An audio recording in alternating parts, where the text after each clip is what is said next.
I'm Alex McPherson with the Saskatoon Star-Phoenix, and I'm here today in Woodlawn Cemetery, one of two cemeteries owned by the city of Saskatoon.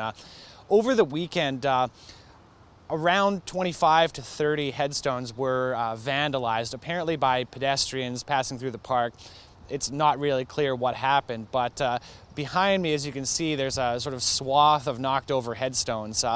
Most of them are old graves from the 1940s, 1930s, 1920s. And we spoke this morning with the City of Saskatoon's Parks Director about what happened and what we know and what the city's going to try and do to fix it.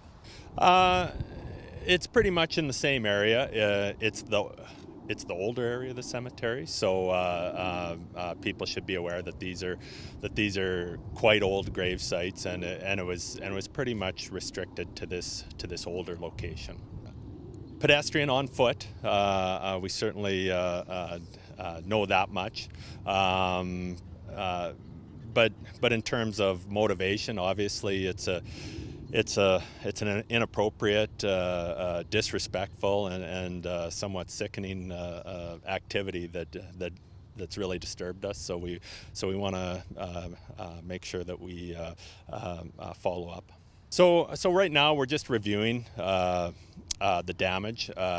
Typically we can quite easily set them back into place very carefully and respectfully. And some of the other ones have a little bit greater damage, so we'll be just reviewing what needs to be done with those stones and try and get things back to normal as best as possible. Some behind me that 1920, 1940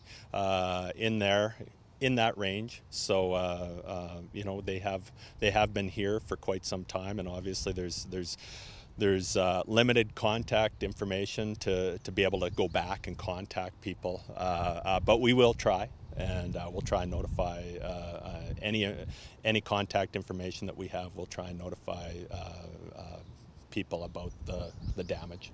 I've been in this position for approximately 5 years now, and this is the first instance that I've experienced. So generally it's a restful place that people take great care and respect of and enjoy coming to. Well, typically headstone damage is responsibility of the families. So that is that is our policy. In this case, obviously, if there's no contact or no next of kin that we can easily contact, we would do our best in terms of getting these headstones back in place in a respectable manner. At the end of the day, headstones will be back in place, and everything will be repaired as best as possible. So I think it's important to note that this is the first instance in at least 5 years where significant vandalism has been reported here. And second, that the city is going to work to make things right, to get the headstones back up, to track down families, and to try and get this cemetery looking as it should and as it usually does.